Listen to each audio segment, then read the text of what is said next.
आज मंगळवार 16 जुलै दशमी आहे. उद्या आता एकादशी, आषाढी एकादशी. आपल्या आपल्या पद्धतीनेच आपण पारायण करूयात. अलंकापुरी पुण्यभूमी पवित्र, तिथे नांदतो ज्ञान राजा सुपात्र.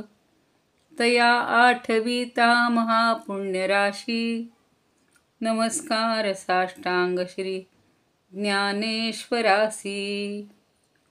आदौ वैभवतारकंच कथितं, श्रीकृष्णगीतामृतं. हस्ताभ्यां कटिमान भानचकितं, भक्तं समाश्वासितं. दातुं ज्ञानरसं हि येन जगति, ज्ञानेशरूपं धृतं. वन्दे तं करुणाकरं प्रभुवरं, श्रीसंत ज्ञानेश्वरं. श्रीसंत ज्ञानेश्वरं.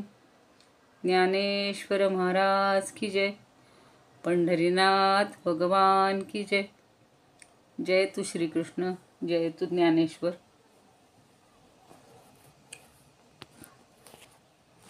आपण स्वधर्म का करायचा, स्वधर्माचं पालन का करायचं, हे आपल्याला ज्ञानदेव इतकं छान समजावून देत आहे की दुसऱ्या मार्गाचा अवलंब करून तिथंही खाचखळग्यात पडण्यापेक्षा, तिथंही नुकसान करून घेण्यापेक्षा, तिथंही त्रास करून घेण्यापेक्षा स्वतःचा धर्म, स्वतःचं कर्तव्य चांगल्या रीतीनं पार पाडायला काय हरकत आहे. काल 939-40पर्यंत ओव्या झालेल्या होत्या. त्याचा थोडासा आढावा घेऊया. 39वी झाली होती, ती पुन्हा बघूया. एरवी कणा आणि भुसा, कांडिता ही सोसू सरिसा. जे चिरंधन श्वान मांसा तेची हवी. असं म्हटलेलं होतं की धान्याचा भुसा आणि धान्य या दोन्ही गोष्टी कांडताना कष्ट सारखेच पडतात. किंवा कुत्र्याचं मांस शिजवायला आणि यज्ञीय हवीरद्रव्य शिजवायला दोन्ही ठिकाणी श्रम सारखेच पडतात. मग भुसा कशाला कांडायचा आणि श्वानाचं मांस कशाला शिजवायचं. ज्या गोष्टी करू नयेत, ज्याच्यातून काही निष्पन्न होणार नाही, उलट त्रास होणार आहे, अशा गोष्टी करण्यापेक्षा चांगल्या गोष्टी केलेल्या बऱ्या. धान्य काढलं तर त्याचा भुसा काढून आपल्याला वापरता येईल. आणि कुत्र्याचं मांस ही कल्पनासुद्धा येत नाही, म्हणजे त्याचा उच्चारसुद्धा मला तर नको वाटतं करायला.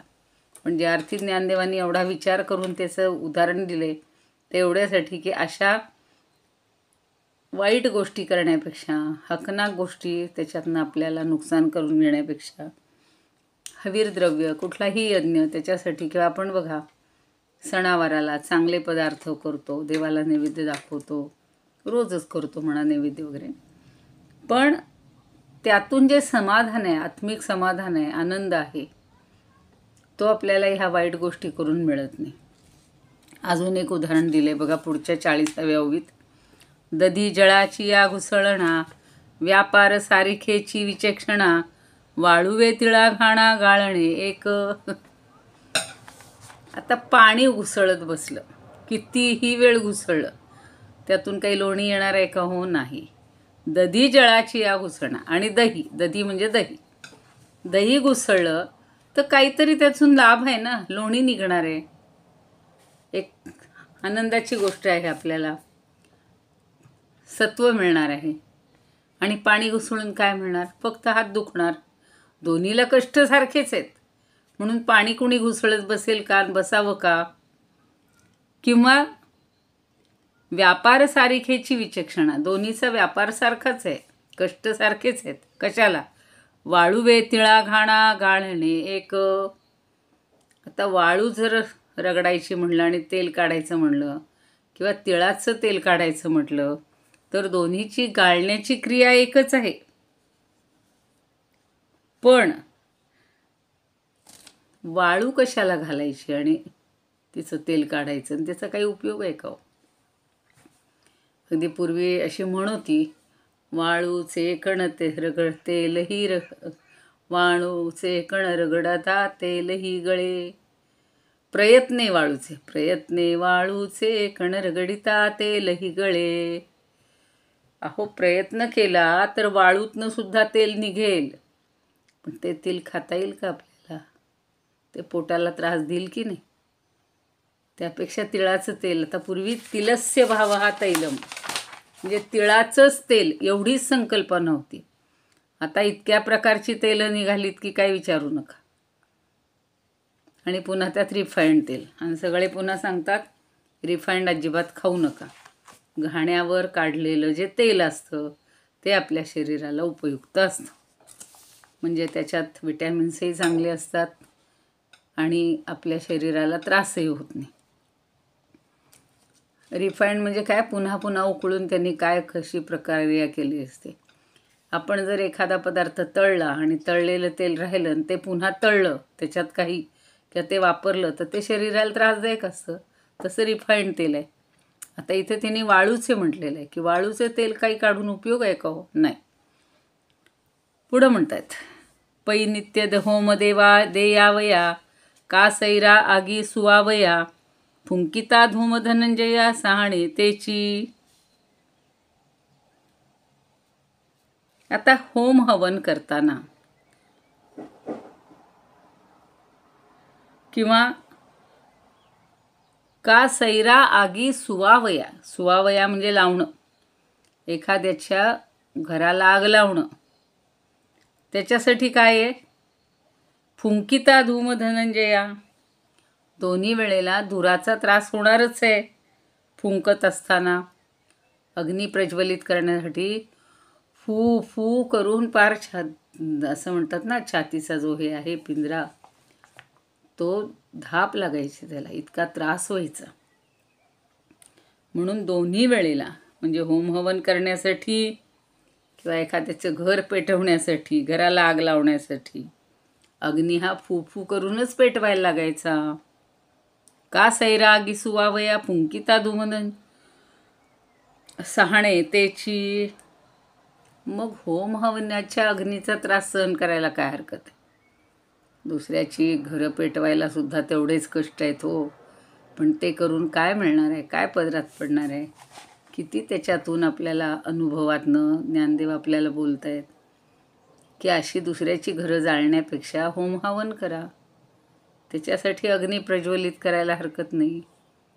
तेही करायला कष्टच आहे, तेही करायला कष्टच आहे. मग कष्टातनं काहीतरी निष्पन्न चांगलं व्हावं. तसं दुसऱ्याचे कष्ट, दुसऱ्याचं कार्य करतानाही कष्ट आहेत, आपलं करतानाही कष्ट आहेत. पण स्वकर्म केल्यामुळं, स्वतःचं धर्म पाळल्यामुळं आपल्याला एक मानसिक समाधान आहे, त्याचं पुण्य मिळणार आहे. आणि दुसऱ्याच्या कुरापती काढून, उचापती करून दुसऱ्याची कर्म करत राहिलो तर त्याच्यातनं आपल्याला काही लाभ मिळणार नाही. अजून उदाहरणं ज्ञानदेवांनी किती उदाहरणं दिली तो, आणि सगळी व्यवहारातली अगदी चपकल उदाहरणं आहेत बघा. धर्मपत्नी धांगडी, पोसिता जरी एकी वोढी, तरी का अपरवडी आणावी अंगा. धर्मपत्नी सगळ्यांना अर्थ माहिती आहे, पण धांगडी म्हणजे काय हो? धांगडी म्हणजे व्यभिचारिणी स्त्री, तिला वारांगना, वेश्या असं म्हणतात. आता धर्मपत्नीला पोसायचं का त्या वारांगणेला पोसायचं? पोसिता जरी एकी ओढी, त्यांना पोसत असताना एकी ओढी म्हणजे एक प्रकारचे सारखेच कष्ट असतात. काय बायकोला पोसताना जरा जास्त कष्ट आहेत आणि त्या बाहेरच्या स्त्रीला पोसताना कमी आहेत. आता कित्येकांची उदाहरणं पाहिलीत बघा. आजामेळाचं उदाहरण, इतका छान होता, सुखी होता, आईवडील चांगले होते, पण कधी कधी मनुष्य असा कसा फसत जातो.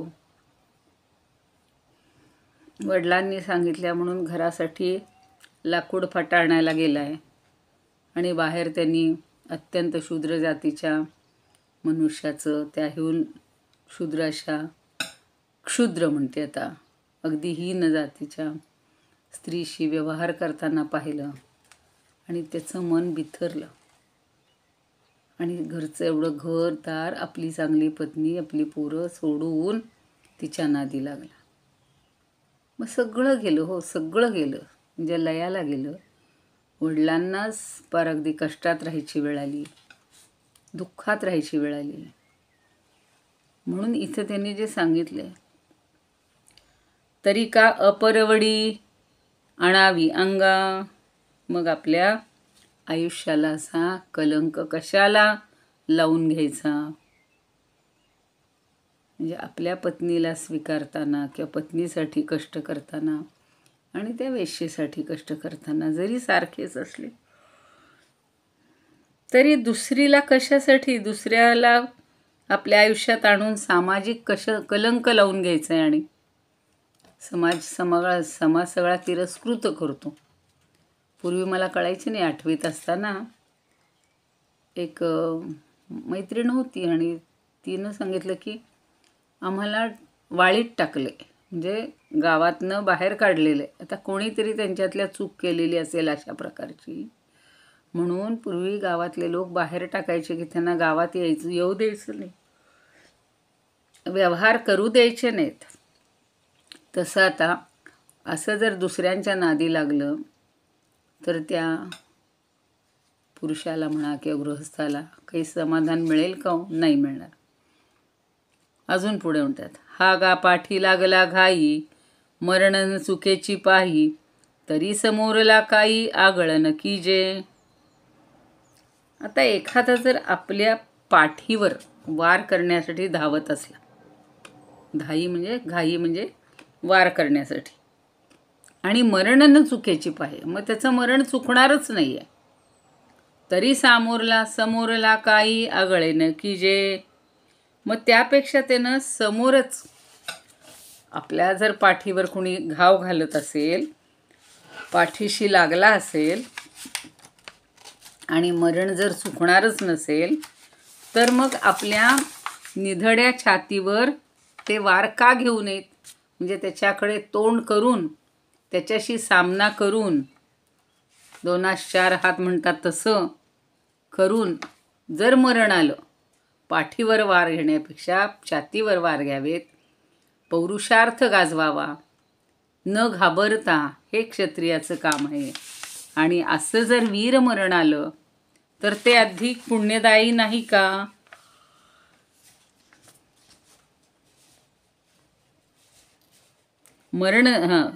तरी समोरला काही आगळेन कीजे, मग तो पुरुषार्थ चांगला आहे. आता अजून पुढचं उदाहरण, कुळस्त्री दांड्याचे घाये, परघर रिगाली ही जरी साहे, तरी स्वपती ते वाये सांडिले की. जसं पुरुषाचं उदाहरण दिलं होतं तसं स्त्रीचं देत आहेत की कुळस्त्री आहे, त्या कुळस्त्रीनं जर काही अगळीक केली, काही वाईट वागली, तर दांड्याचे घाये, म्हणजे त्याला दांड्याचा मार बसतो. मग परघर रिगाली ही जरीस आहे, आणि दुसऱ्याच्या प्रेमापोटी दुसऱ्या प्रियकराच्या घरात जर ती शिरली आणि तिथेही जर दांडक्याचेच घाव पडणार असतील, म्हणजे नवऱ्याच्या जाचाला धाकाला कंटाळून ती जर परगृही गेली, प्रियकराकडे गेली आणि तिथेही तिला दांडक्याचेच मार बसणार असतील, तर मग नवऱ्याला सोडून तिनं काय साधलं? काहीच पदरात नाही. स्वपती ते वाये सांडिले की, उगच स्वतःच्या पतीचं घर सोडलं, पतीला सोडलं, त्या प्रियकराकडे जाऊनही तिला दांडुक्याचाच मार मिळतोय, कारण तिथले लोक सहन करणार नाहीत. म्हणजेच आपल्याला असे कष्ट घेण्यापेक्षा, कष्ट हे अटळच आहेत, मग आपल्याच इथे आपलं काम करतानाच किंवा आपल्या इथंच ते सोसले तर काय वाईट आहे. तैसे आवडतेही करणे, न निपजे शिणल्या विणे, तरी विहित बारे कोणे बोले भारी. म्हणून आपल्याला आवडीचं म्हणून जर आपण दुसऱ्याचं काम स्वीकारलं तर तिथंही न निपजे शिणल्या विणं, ते कामसुद्धा शिणल्याशिवाय होत नाही. म्हणजे आपल्याला प्रिय वाटतंय, दुसऱ्याचं चांगलं आहे, म्हणून जर कष्ट करूनच ते काम करायचं असेल तर त्यापेक्षा विहित कर्म करून त्याचं ओझं कुठल्या शब्दांनी सांगायचं. विहित वारे कोणी बोले भारी. मग विहित कर्म करताना अगदी कशाला बोललं पाहिजे की बाबा मला ही कटकट आहे, हो रोज उठून करायला लागते, रोज त्रास होतोय, आणि दुसऱ्याकडे गेलं तरी तसाच त्रास सोसायचा आहे. दुसऱ्याचं कर्म करताना सुद्धा आपल्याला तेच भोगायचे. मग त्यापेक्षा आपलं कर्म करताना भोगलेलं काय वाईट. स्वतःचं कर्म केलं तर निदान समाधान आहे, आत्मिक समाधान आहे, कर्तव्यपूर्तीचा आनंद आहे, त्याच्यापासून मिळणारं पुण्य आहे. आणि दुसऱ्याच्या उचापती करायला गेलं तर कदाचित तिकडे मारही जास्त बसेल, काही फायदाही होणार नाही, कोणीतरी आपल्यावर आरोप करतील. मग हे करण्यापेक्षा आपलं काम केलेलं काय वाईट. म्हणजे विहित कर्माचं महत्त्व ज्ञानदेव परोपरीनं वेगवेगळ्या शब्दात समजावून देते. तैसे आवडते ही करणे, न निपजे शिणल्या विणे, तरी विहित बारे कोणे बोले भारी. मग कोणत्या शब्दानं बोलायचं. भारी शब्द कुठले. तिकडं दुसऱ्याकडे जाऊन कष्ट घेण्यापेक्षा आणि बोलणी खाण्यापेक्षा आपलं काम करताना थोडी चार बोलणी खाल्ली तरी चालतील.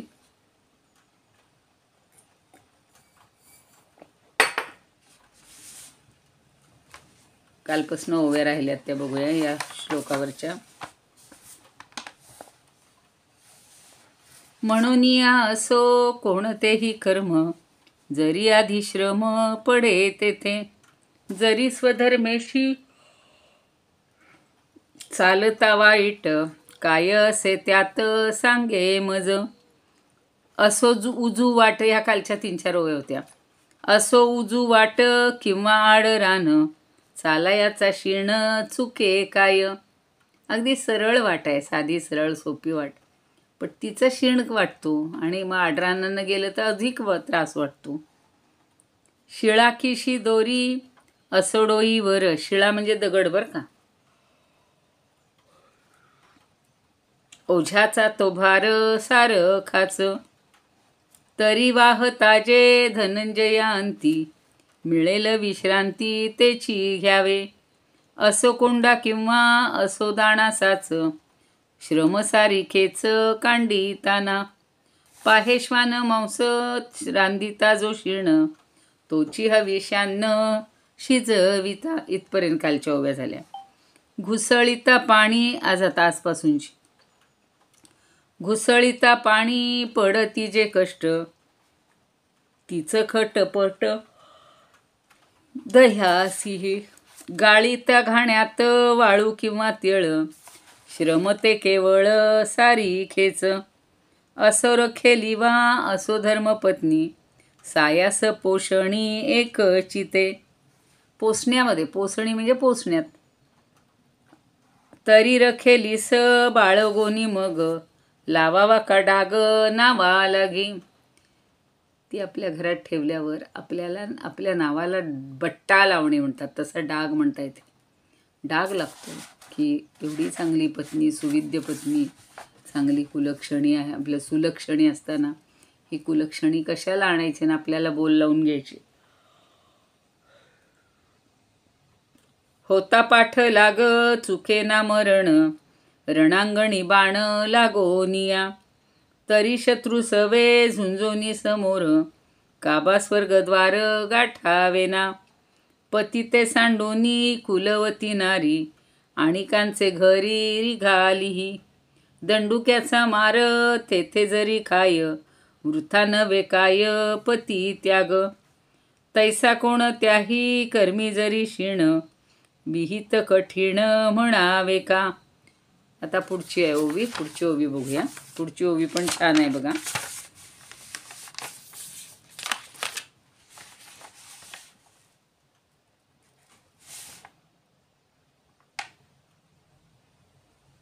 वरी थोडेची अमृत घेता, सर्वस्व वेची का पांडुसुता, जेणे जोडे जीविता अक्षयत्व.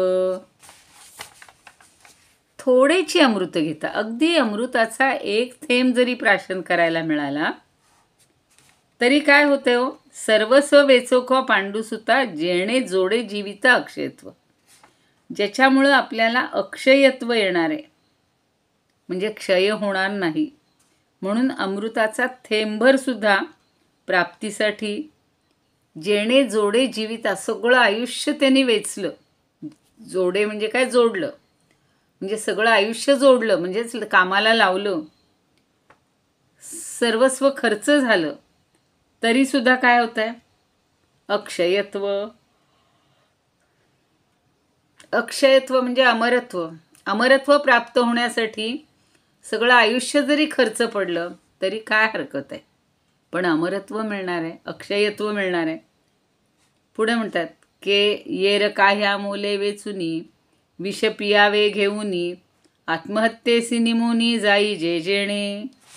आणि मग ज्यामुळं आपल्याला विष पिऊन आत्महत्या करून जे पाप लागणार आहे, सगळं आयुष्य वेचलं त्याच्यात. येर काह्या मोले वेचून, मुद्दामून मोल देऊन कुणी असं विष घेईल का हो? विषाचा फायदा किंवा विषाचं प्राशन करेल का? म्हणजे दोन गोष्टी होणार आहेत. आत्महत्येस पातक म्हणून मरणच ओढवतं.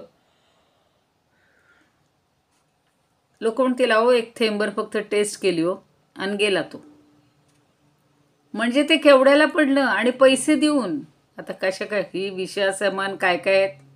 मद्याचे किती प्रकार आहेत, ढिगभर घेतात लोक. एन्जॉय, हल्ली एन्जॉय हा आयुष्याचा एन्जॉय हा हे झालेला आहे, परवलीचा शब्द. एवढा पैसा मिळवायचा, घालवायचा कुठं? 5 मिनिटात 10-5 बाटल्या रिचवल्या आणि नंतर येऊन सगळं काय होईल त्याचा परिणाम, दुष्परिणाम. कुणाला विषबाधा होते, कुणाला उलट्या होतात, कुणाला त्रास होतो, कुणाचा मेंदू बधीर होतो. तर मुद्दामून हे विष पिऊन, पैसे देऊन, मोल देऊन कशाला ते विकत घ्यायचं? त्यापेक्षा आधीच्या ओवीत सांगितल्याप्रमाणे आयुष्य वेचलं, पण एक थेंब अमृताचा मिळाला आणि अक्षयत्व प्राप्त झालं, तर ते चांगलं आहे का मोल देऊन विष घेऊन मरण ओढवलेलं चांगलं आहे? तुम्हीच सांगा. म्हणून लोकांना हे समजावून देता आलं पाहिजे. हल्लीच्या भाषेत काउन्सिलिंग करण्याची गरज आहे बघा सगळ्यांना.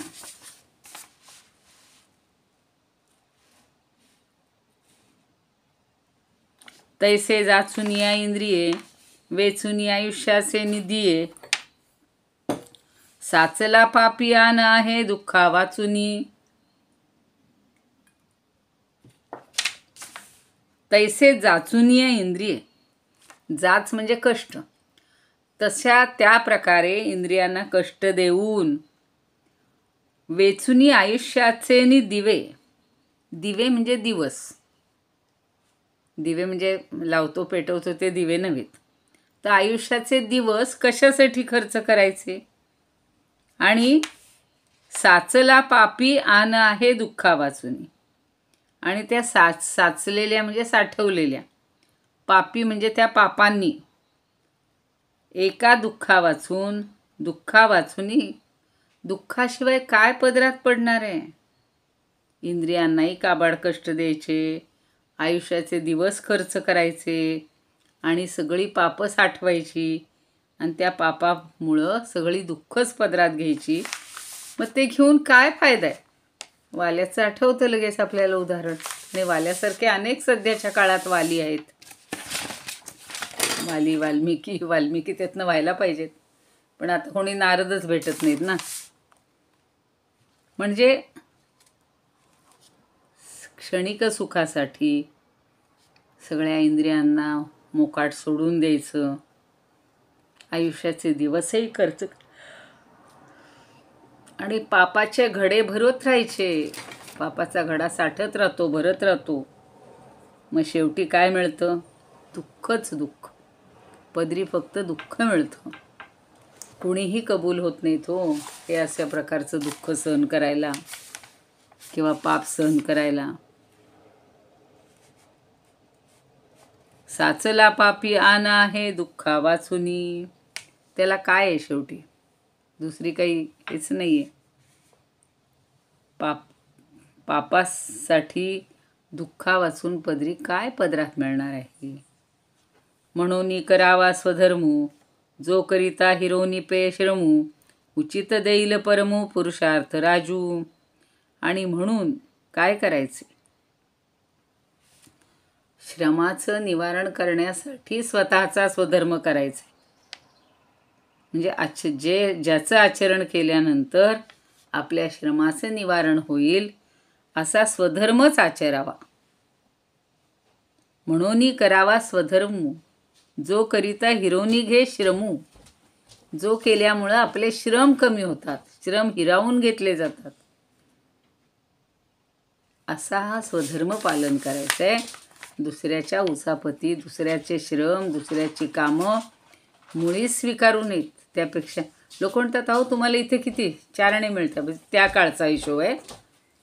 बरं ठीक आहे, 400 रुपये मिळतात का, चला माझ्याकडे, मी तुम्हाला 4,000 मिळवून देतो. आणि नको त्या धंद्याला 4,000 काय 4 लाख देतो म्हणतात. एका रात्रीत तुम्ही श्रीमंत म्हणजे काय, अगदी गडगंज तुम्हाला प्राप्त होईल. पण एका रात्रीच्या एका पापामुळं कितीतरी आपल्याला या गटांगळ्या खात पडावं लागतं. कशाला अशी वाईट पाप कृत्य करायची. लोकांना असे ओढलं जातो, गरिबीचा, त्याच्या परिस्थितीचा फायदा घेऊन असं काहीतरी केलं जातं. म्हणून स्वधर्मच हा मोक्षप्राप्ती करून आपल्याला निश्चित देईल. उचित देईल परमू पुरुषार्थ राजू. म्हणून करावा स्वधर्मू, जो करिता हिरोनी घे श्रमू, उचित देईल परमू पुरुषार्थ राजू. पुरुषार्थातला राजा म्हणजे मोक्ष. धर्म, अर्थ, काम आणि मोक्ष 4 पुरुषार्थ आहेत. पण त्यातला पुरुषार्थ सर्वातला जो श्रेष्ठ आहे, पुरुषार्थांचा जो राजा आहे, तो म्हणजे मोक्ष आहे. आणि तो मिळवण्यासाठी स्वधर्मच करायला पाहिजे. स्वधर्मे निधनम श्रेयः परधर्मो भयावहः. आत्तासुद्धा कित्येक मुली क्षणिक मोहापायी जात आहेत, नको तिकडं जात आहेत. काहींना विकलं जात आहे, आईवडिलांना मुकतायत, कळत नाही. आणि मग अशी वेळ येते की तोंड वर काढायला आपल्याला जागा राहत नाही.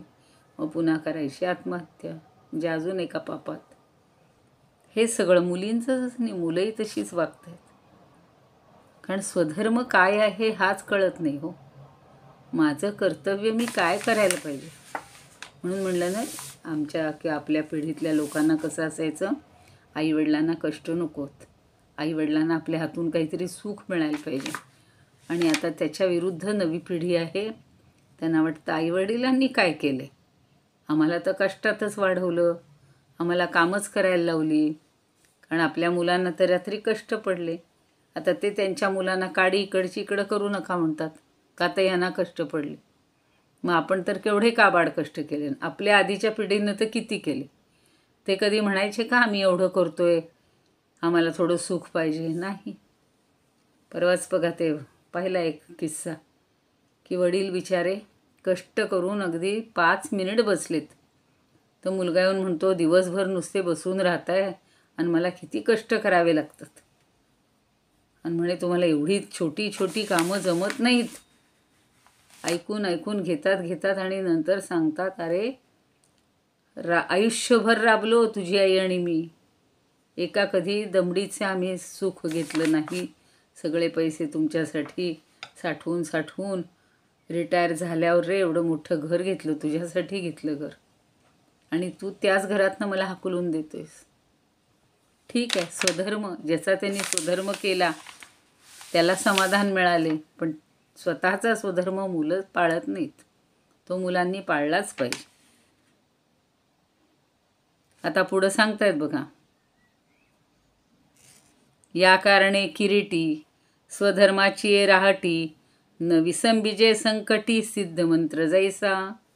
अहो सिद्ध मंत्र कसा असतो की संकटात सापडल्यानंतर त्याच्यातनं साध्य होण्यासाठी एक मंत्र देतात की तुम्ही हा मंत्र म्हणा. आता बघा भागवतात पण आहेत, देवी सप्तशतीमध्ये पण आहेत, काही रामायणामध्ये पण आहेत. अशा प्रत्येक ग्रंथामध्ये काही असे मंत्र असतात किंवा काही असे श्लोक असतात की जे म्हटल्यानंतर तुम्ही संकटाचा परिहार होऊ शकतो. पण तो मंत्र सिद्ध झाल्यानंतर मंत्र कधी सोडायचा नसतो. आपण काय करतो, हो मला हे पाहिजे होतं, नोकरी मिळाली, आता तो सोडून दिला मंत्र. मग पुन्हा तुम्हाला गटांगळ्या खायची वेळ येते, पुन्हा काहीतरी दुर्भाग्य येतं, नोकरी जाते, पगारच मिळत नाही, कुणीतरी हिरावूनच घेतं. आत्ताच विषय चालला होता की हा सायबर क्राईम किती फोफावला आहे सध्याच्या काळात. नारद तरी जाऊन चोऱ्या माऱ्या करून धाडदपटशा करून आणत होते, थोडे तरी कष्ट घ्यायला लागत होते. आता तर इथं बसून सगळं ऑनलाईन, याला हिरावून घे, त्याला हिरावून घे, ओरबाडून घे, इतक्या प्रकारे चाललेलं आहे पैशासाठी. म्हणून इथं चांगल्या गोष्टी सांगतायत ज्ञानदेव, की आपण संकटात सापडलं असू तर जो मंत्र आपल्याला दिलेला असतो आणि त्या मंत्राच्या सिद्धीमुळं आपल्याला जे संकट आहे ते दूर झालेलं असतं. तर त्यावेळेला म्हणून स्वधर्माचरणाला संकटकाळीसुद्धा कंटाळायचं नाही. लोक म्हणतात आत्ता अगदी सत्व परीक्षेचा काळ आलाय बघा, पण या क्षणी आम्ही बिथरणार नाही, चंचल होणार नाही. हे दिवस असेच जातील, पण पुढं आपल्या मुलांना आणि आम्हाला चांगले दिवस येतील. आम्ही वाईट मार्गाचा अवलंब करणार नाही. वाईट मार्ग, परधर्म हे अजिबात नको आहे. परधर्मो भयावह हा किती सांगितले हो, एका शब्दात सांगितलेला आहे. इतका परधर्म आहे तो भयावह आहे, भीतीदायक आहे, त्रासदायक आहे. अजिबात स्वीकारू नका. स्वतःचा धर्म, स्वतःचं कर्तव्य अगदी प्राणांतेऽपि प्रकृती विकृती न जायते सज्जनानां. सज्जन जे लोक असतात ते प्राण जाण्याची वेळ आली तर सुद्धा आपल्या प्रकृतीमध्ये विकृती कधीही आणत नाहीत. वाईट आचरण करण्याचं त्यांच्या कणभर सुद्धा मनात येत नाही. असे बघा, पूर्वी असे धाकधपटशा करायचे बघा. आता तुम्हाला मानेवर सुरी ठेवलेली आहे, मग सुरी पाहिजे का तुम्हाला अमुक एवढं पाहिजे, हे प्रलोभन. मग जी लोक प्रलोभनाला लाचावलेली असायची ते म्हणायचे सुरी काढा, आम्ही तुमचे होतो, दास होतो आणि तुम्हाला हवंय ते देतो मिळवून. पण जे करारी होते, स्वाभिमानी होते, ते कधी असं दुसऱ्याच्या मिंधेपणानं राहिले नाहीत. बरं ठीक आहे, स्वधर्माचरण सोडू नये. 50पर्यंत झालेत. वेचो अमृतार्थ आपुले सर्वस्व, जेणे अमरत्व जीवितासी. परिमुले विष घेऊन ते प्यावे, आणि कामरावे निरर्थक. तैसा इंद्रियांसी देवोनिया क्षीण, वाया घालवोन आयुष्यही. पापाचा संचय जरी करू जावे, दुःखची भोगावे तरी अंती. म्हणून स्वधर्मे वर्तावे साचार, श्रम परिहार होय जेणे. आचरिता येथ आपुला स्वधर्म, उचित परम मोक्ष लाभे. या लागी स्वधर्म सोडू नये कधी, जैसा का आपदी सिद्ध मंत्र. आता पुढच्या अजून 1-2 ओव्या आहेत चांगल्या, पण आपल्याला आता त्या उद्याच बघाव्या लागतील.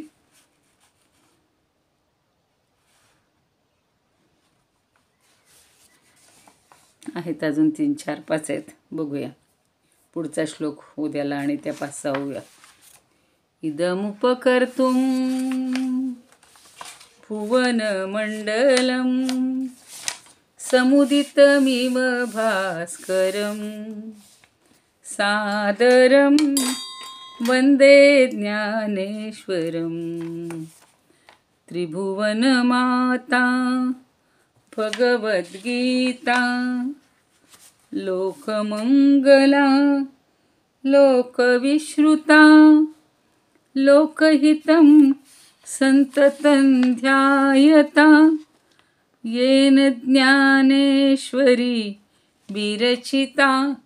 श्रुत्वा प्राकृतगिरं सादरं वंदे ज्ञानेश्वरं. सादरं वंदे ज्ञानेश्वरं. आरती ज्ञानराजा महाकैवल्य तेजा, सेविती साधू संत मनुवेधला माझा। आरती ज्ञानराजा लोपले ज्ञान जगी, हित नेणती कोणी, अवतार पांडुरंग नाव ठेविले ज्ञानी। आरती ज्ञानराजा